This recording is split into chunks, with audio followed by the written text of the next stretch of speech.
आज हम बात करेंगे 2024 में होने वाले हरियाणा विधानसभा इलेक्शन और गर्माती राजनीतिक सरगर्मियों के बारे में।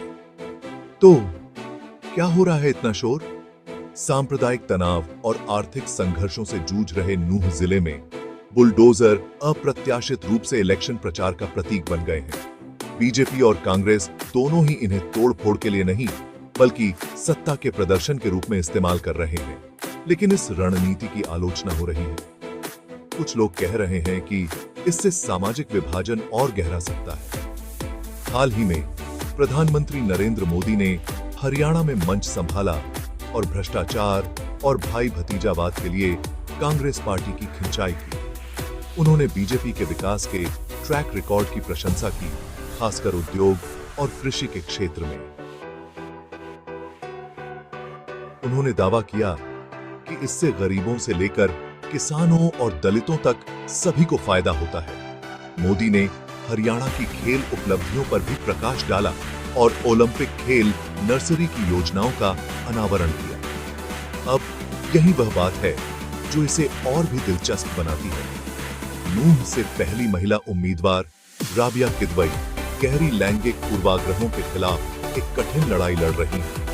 इलेक्शन आयोग निष्पक्ष इलेक्शन सुनिश्चित करने के लिए तैयारियों पर पैनी नजर रखे हुए हैं और सुरक्षा के पुख्ता इंतजाम किए गए हैं, न केवल हरियाणा में बल्कि जम्मू और कश्मीर में भी, क्योंकि वे अपने चुनावों के दूसरे चरण की तैयारी कर रहे हैं।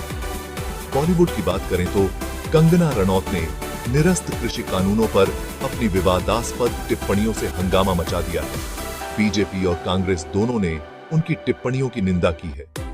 बीजेपी खुद को दूर कर रही है, उनकी टिप्पणियों को व्यक्तिगत और अतार्किक बता रही है, जबकि कांग्रेस ने बीजेपी पर विवादित कानूनों को वापस लाने की योजना बनाने का आरोप लगाया है। कांग्रेस सांसद दीपेंद्र हुड्डा ने चुनौती देते हुए कहा है कि उनकी पार्टी कृषि कानूनों को फिर से लागू करने के किसी भी प्रयास का पुरजोर विरोध करेगी। इस बीच बीजेपी नेता गौरव भाटिया और जयवीर शेरगिल ने कंगना की आलोचना की है, इस बात पर जोर देते हुए कि उनके विचार पार्टी के रुख को नहीं दर्शाते हैं। यह सारा ड्रामा इस बात को रेखांकित करता है कि कृषि कानून का मुद्दा कितना संवेदनशील बना हुआ है। हरियाणा विधानसभा इलेक्शन नजदीक आने के साथ राजनीतिक दल मतदाताओं को लुभाने के लिए हर संभव कोशिश कर रहे हैं। सत्ता के प्रतीक के रूप में बुलडोजर के इस्तेमाल से लेकर कृषि कानूनों पर चल रही बहस और राजनीति में महिलाओं को ज्यादा जगह देने के प्रयास तक, ये कुछ गर्म मुद्दे हैं जो चुनावी प्रवचन को आकार देंगे। तो बस इतना ही दोस्तों, हरियाणा चुनावों के बारे में और अपडेट और जानकारी के लिए बने रहें। लाइक करना, सब्सक्राइब करना और नोटिफिकेशन बेल को दबाना न भूलें ताकि आप